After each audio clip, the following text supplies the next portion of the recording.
I, 35M, am a single dad to my 3-year-old daughter, Lily. My wife, Sarah, passed away 2 years ago from cancer. It was a devastating loss for both me and Lily, but we've been doing our best to move forward and create a happy life together. Recently, my mother-in-law, Karen, 58F, approached me with a shocking request. She wanted me to give custody of Lily to Sarah's younger sister, Emily, 30F, and her husband, John, 32M.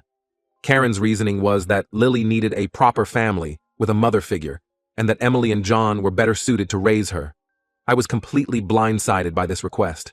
Lily is my daughter, and I've been doing everything in my power to give her a loving and stable home since Sarah's passing. I've rearranged my work schedule to be more present, hired a part-time nanny to help when I'm at work, and made sure Lily has plenty of playdates and activities to keep her engaged and happy. When I declined Karen's request, explaining that I had no intention of giving up custody of my own child, she became furious. She accused me of being selfish and not thinking about what was best for Lily. I tried to remain calm and reiterate that I was perfectly capable of raising my daughter, but Karen wouldn't listen. The situation escalated when Karen threatened to take me to court. She claimed she had evidence that I was an unfit parent and that she would use it to gain custody of Lily for Emily and John. I was shocked and hurt by her threats, especially since I've always tried to maintain a good relationship with Sarah's family for Lily's sake. I asked Karen what kind of evidence she supposedly had, but she refused to elaborate. She just kept insisting that Lily would be better off with Emily and John, and that I was depriving her of a chance at a normal family life. I stood my ground and told Karen that I would fight any attempts to take Lily away from me. I reminded her that I am Lily's legal guardian and that there was no basis for her claims.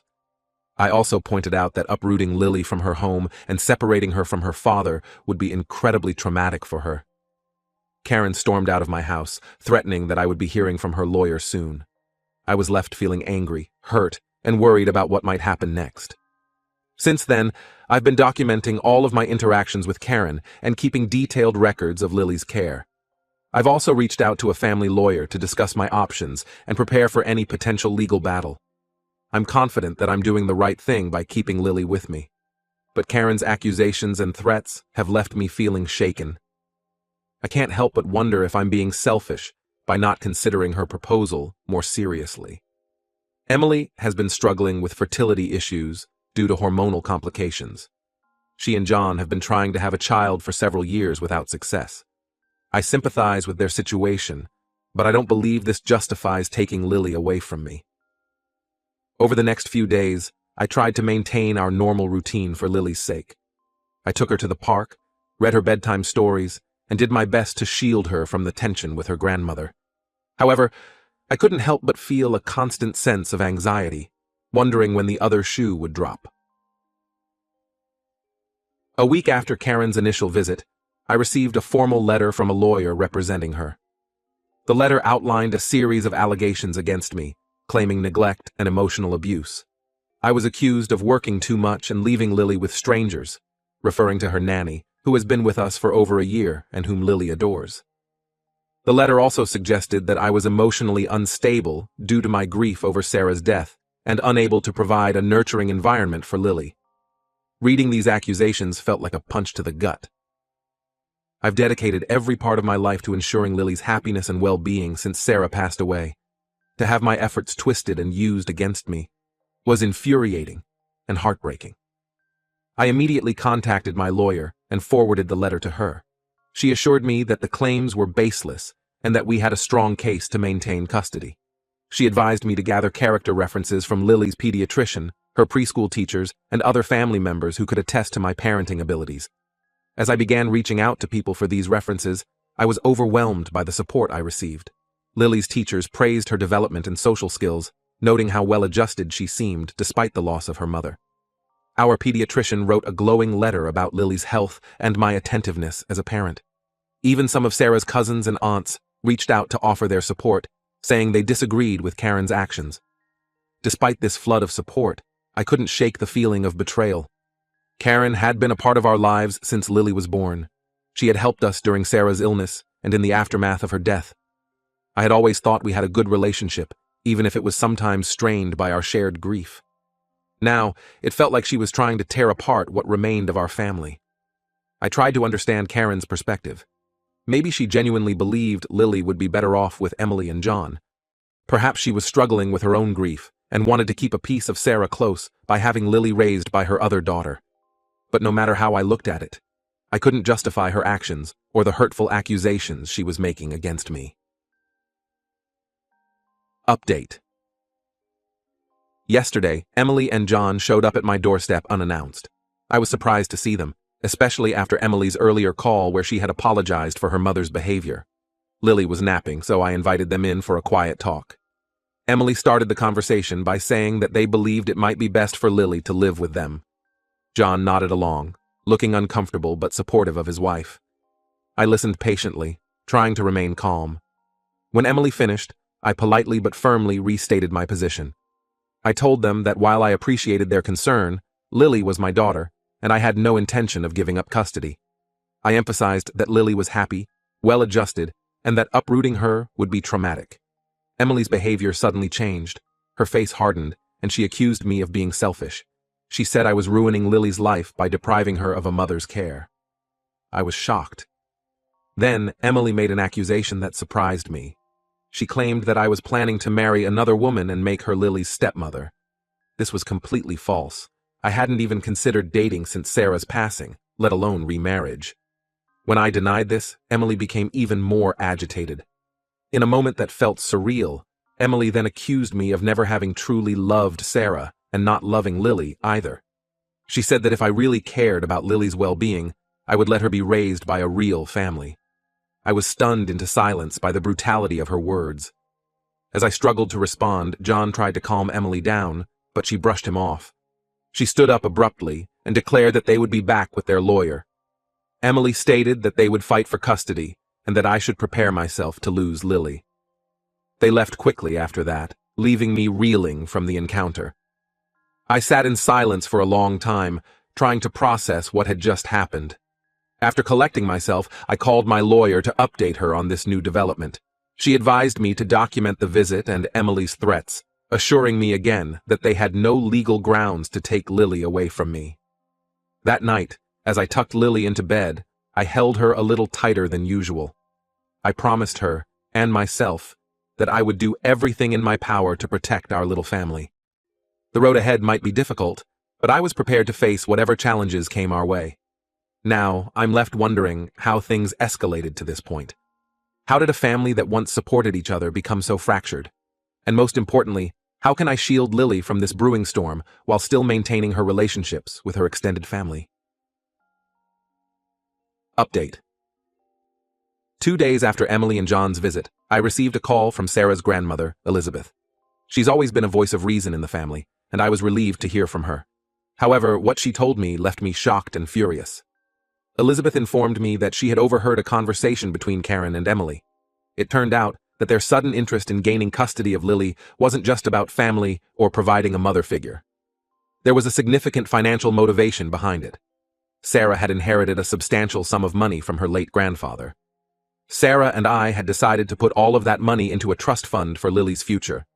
The money was legally Lily's, to be accessed when she turned 25.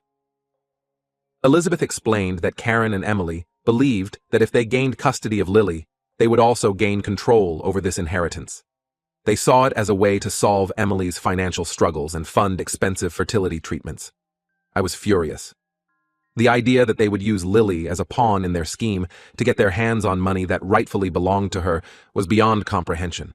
It explained their sudden change in behavior and the lengths they were willing to go to in order to get custody.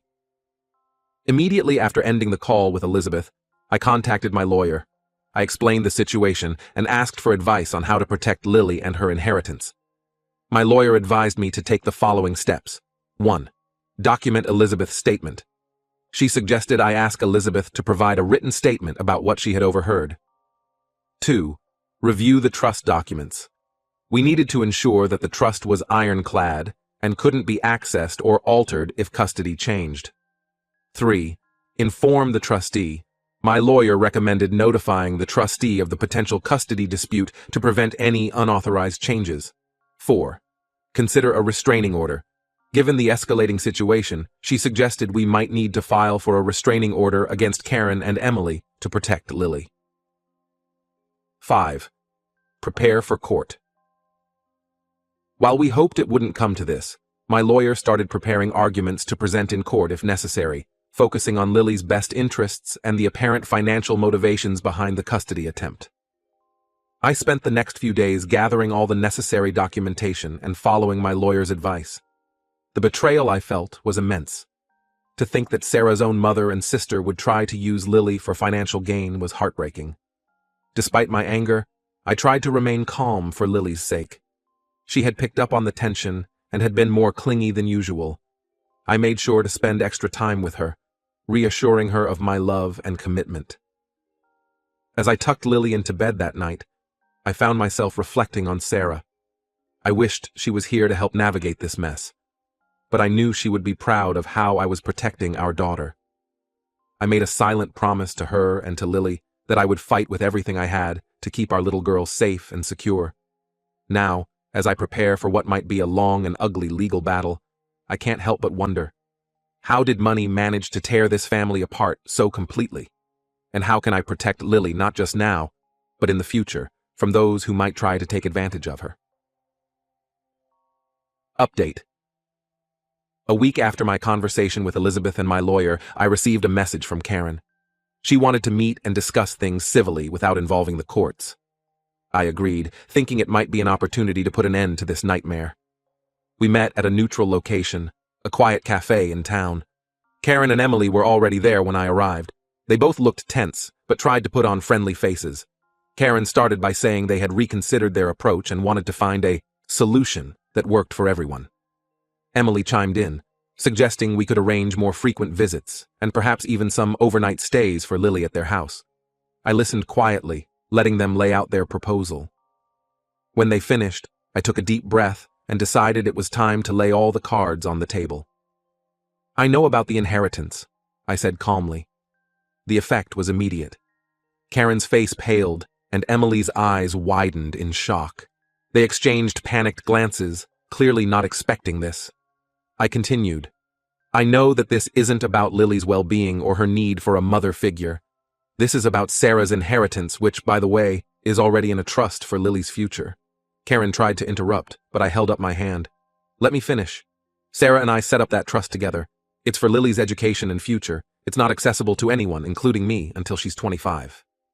Emily started to tear up, whether from guilt or frustration I couldn't tell. Karen looked like she was about to argue, but I pressed on. "I've been patient. I've tried to understand. But using my daughter as a pawn to get money is unforgivable. So let me be clear. This stops now. No more threats, no more accusations, no more attempts to take Lily away from me." I looked them both in the eye. "If you persist with this, I won't hesitate to take legal action. I'll file for harassment, emotional distress, and any other charge my lawyer advises. I have documentation of everything, including your financial motives." Karen's face hardened. "You can't prove anything," she said boldly. "Are you willing to risk it?" I asked. "Because I am. I'll do whatever it takes to protect Lily." The silence that followed was heavy. Emily was the first to break it.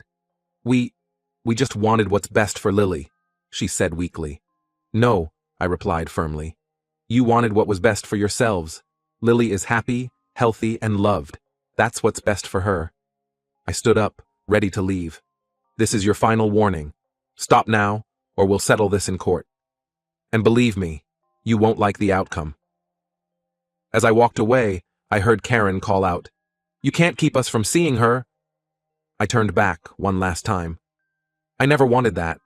You're still Lily's family, but it's up to you now to prove you deserve to be in her life." With that, I left the cafe. As I drove home, I felt a mix of emotions, relief at having confronted them, sadness at how things had turned out, but mostly a renewed determination to protect Lily and give her the life Sarah and I had dreamed of for her. When I got home, I hugged Lily tightly, grateful for her innocence in all of this. I hoped that one day, when she's older, she'll understand that everything I did was out of love for her. Now, I'm left wondering, was I too harsh? Should I have given them another chance? Or was this the only way to protect Lily and honor Sarah's memory? Final update. It's been 6 months since my conflict with Karen and Emily. The aftermath wasn't easy, but things have gradually settled into a new normal. After our meeting, Karen and Emily backed off. They formally apologized, acknowledging their wrongdoing and expressing remorse for their actions. While I appreciated this step, I remained cautious. We've slowly rebuilt some form of relationship, primarily for Lily's sake. They now have supervised visits once a month. It's not perfect, but it's a start. Lily is thriving. She's happy, energetic, and growing more like Sarah every day.